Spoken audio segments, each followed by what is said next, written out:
Hi, my name is Josh Beckman and I'm the chair of the PVD Council for the AHA. We are here at the ATVB, PVD, FGTB meeting, and this year we've really made a great effort into increasing our understanding of venous thrombosis and venous disease.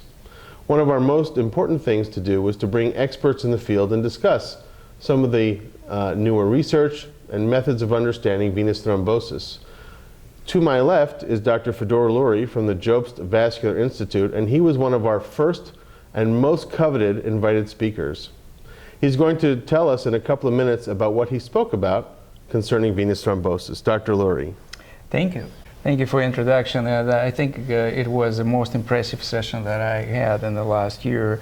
The idea to bring together basic scientists in all these areas and vascular surgeons and clinicians is really beneficial. So the issue of venous thrombosis was put on this session appropriately because the clinical data that we're getting recently indicates that this very important aspect of venous thrombosis, initiation of thrombosis, gets certainly a slightly different view from what we knew before. It became apparent that some our methods of prophylaxis is not that effective because they are misguided to a different mechanism that we don't know. It also became apparent that the issue of recurrent thrombosis is very important and needs to be addressed. So we do need to know those mechanisms. On the physiological side, the new data show that the very important aspect of initiation thrombosis is hemodynamic factors that work most in the normal veins conditions and in pathological veins. They are linked between acute venous thrombosis and chronic venous disease that we previously didn't emphasize so much. And there is also a link between hemodynamic changes that that happen in the chronic venous disease and acute thrombosis that needs to be addressed.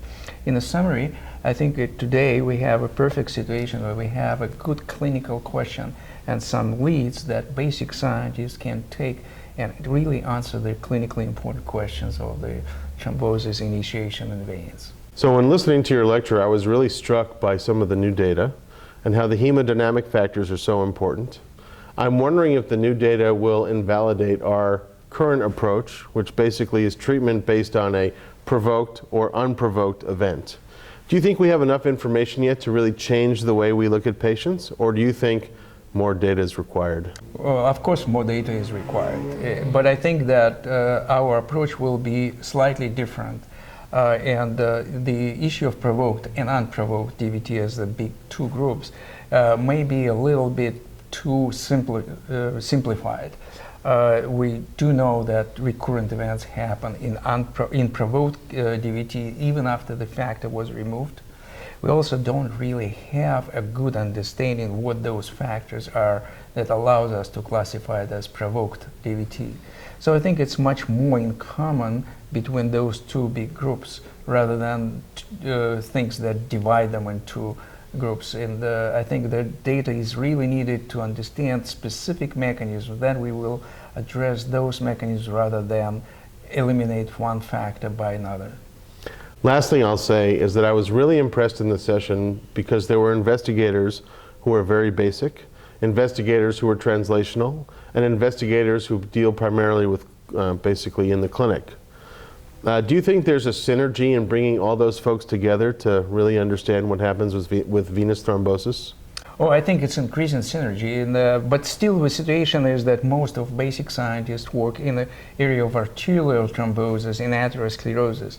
But it's a growing understanding of the difference between the venous and arterial system and growing realization that the venous disease is a really big public health problem that needs to be addressed by basic science.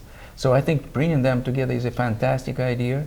I was really impressed by this session today, how many people were in the audience from all the sides, the basic scientists, clinicians, and that question that were asked of both sides, clinical and basic science, were so close together that to me indicates a great synergy.